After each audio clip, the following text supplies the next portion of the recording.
ॐ अथ श्री हनुमत्ताण्डवस्तोत्रम्। वन्दे सिन्दूरवर्णाभं लोहिताम्बरभूषितं रक्ताङ्गरागशोभाढ्यं शोणापुच्छं कपीश्वरम्।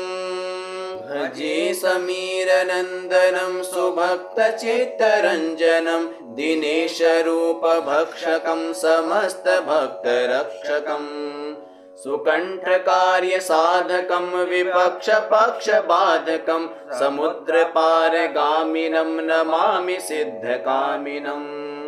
सुशङ्कितं सुकण्ठभुक्तवान् योहितं वचस्त्वमाशु धैर्यमाश्रयात्रयो भयं कदापि न इति प्लवङ्गनाथ भाषितं निशम्य वानराधिनाथ आपशं तदा स रामदूत आश्रयः।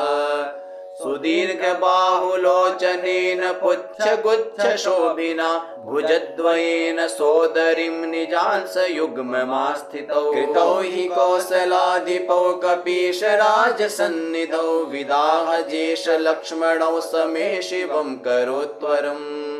सुशब्दशास्त्रपारगं विलोक्य रामचन्द्रमाः कपीशनाथ सेवकं समस्तनीतिमार्गमम्। प्रशस्य लक्ष्मणं प्रति प्रलम्ब बाहुभूषितः कपीन्द्रसख्यमाकरोत् स्वकार्यसाधकः प्रभुः। प्रचण्डवेगधारिणं नगेन्द्रगर्वहारिणं फणीशमातृगर्वहृदृशास्य वासनाशकृत्। विभीषणेन सख्यकृद्विदेहजातितापहृत् सुकण्ठकार्यसाधकं नमामि यातुधातकम्। नमामि पुष्पमौलिनं सुवर्णवर्णधारिणं गदायुधेन भूषितं किरीटकुण्डलान्वितं सुपुच्छगुच्छतुच्छलङ्कदाहकं सुनायकं विपक्षपक्षराक्षसेन्द्र सर्ववंशनाशकम्। रघुत्तमस्य सेवकं नमामि लक्ष्मणप्रियं दिनेशवंशभूषणस्य मुद्रिकाप्रदर्शकम्। विदेहजातिशोकतापहारिणं प्रहारिणं सुसूक्ष्मरूपधारिणं नमामि दीर्घरूपिणम्। नभस्वदात्मजेन भास्वता त्वया कृता महासहायता यया द्वयोर्हितं ह्यभूत् स्वकृत्यतः। सुकण्ठ आपतारकां रघुत्तमो विदेहजां निपात्य वालिनं प्रभुस्ततो दशाननं खलम्। इमं स्तवं कुजेह्नियः पठे सुचेतसा नरः कपीशनाथ सेवको भुनक्ति सर्वसम्पदः।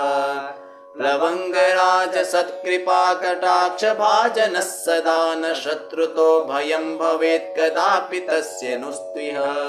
नेत्राङ्गनन्दधरणी वत्सरे नङ्गवासरे लोकेश्वराष्टभट्टेन हनुमत्ताण्डवं कृतं। वन्दे सिन्दूरवर्णाभं लोहिताम्बरभूषितं रक्ताङ्गरागशोभाढ्यं शोणापुच्छं कपीश्वरम्।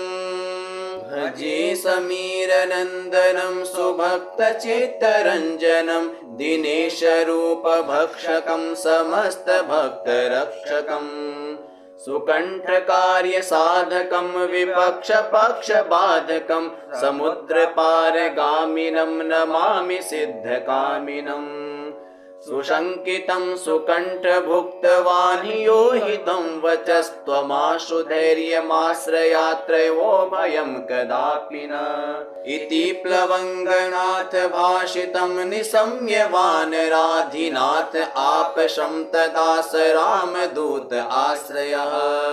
सुदीर्घबाहुलोचनेन पुच्छगुच्छशोभिना भुजद्वयेन सोदरीं निजांसयुग्ममास्थितौ। कृतौ हि कौसलाधिपौ कपीशराजसन्निधौ विदाहजेशलक्ष्मणौ समे शिवं करोत्वरम्।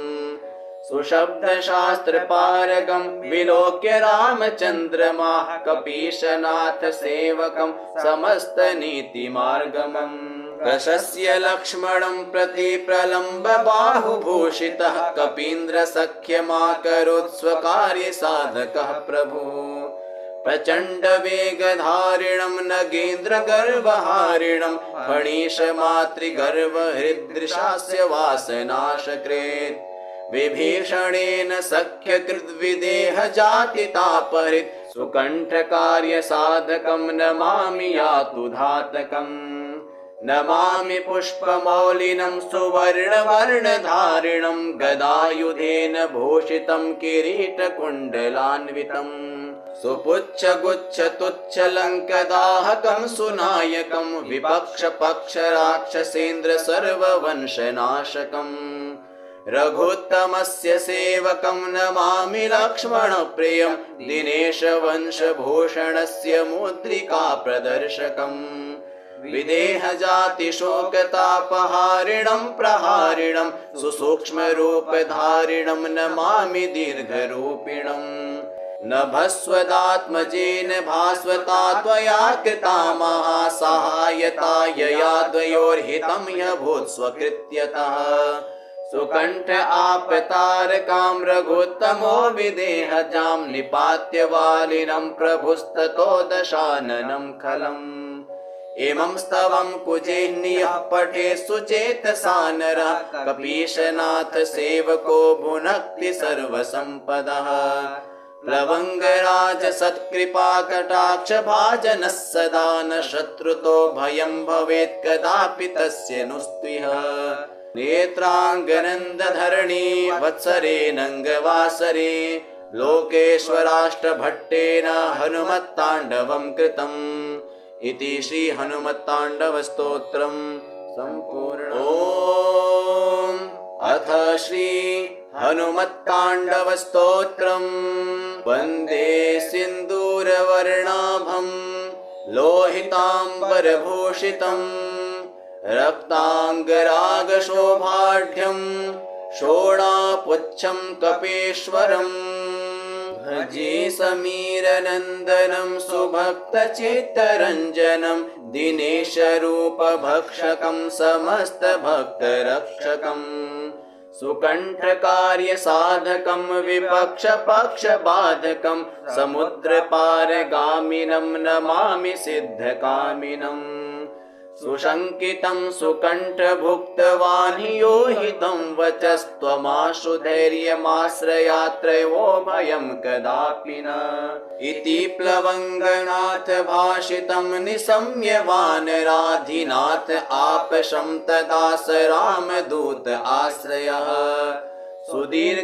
सुदीर्घबाहुलोचनेन पुच्छगुच्छशोभिना भुजद्वयेन सोदरीं निजांसयुग्ममास्थितौ कृतौ हि कौसलाधिपौ कपीशराजसन्निधौ विदाहजेशलक्ष्मणौ समे शिवं करोत्वरम् सुशब्दशास्त्रपारगं विलोक्य रामचन्द्रमा कपीशनाथ सेवकं समस्तनीतिमार्गमम् प्रशस्य लक्ष्मणं प्रति प्रलम्ब बाहुभूषितः कपीन्द्रसख्यमाकरोत् स्वकार्यसाधकः प्रभुः प्रचण्डवेगधारिणं नगेन्द्रगर्वहारिणं फणीशमातृगर्वहृदृशास्य वासनाशकृत् विभीषणेन सख्यकृद्विदेहजातितापहृत् सुकण्ठकार्यसाधकं नमामि यातुधातकम् नमामि पुष्पमौलिनं सुवर्णवर्णधारिणं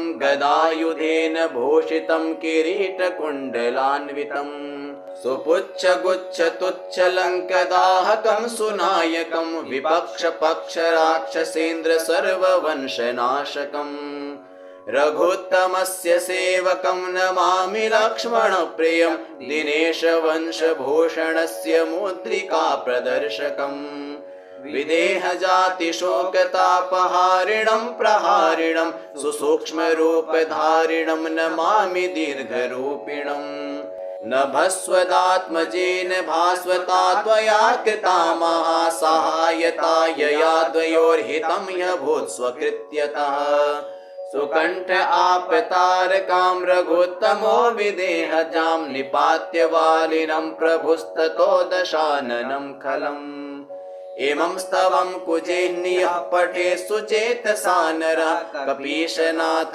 सेवको भुनक्ति सर्वसम्पदः प्लवङ्गराज सत्कृपा कटाक्ष भाजनः सदा न शत्रुतो भयं भवेत् कदापि तस्य नुस्त्विह नेत्राङ्गनन्दधरणी वत्सरेणङ्गवासरे लोकेश्वराष्टभट्टेन हनुमत्ताण्डवं कृतम् इति श्री हनुमत्ताण्डवस्तोत्रम्।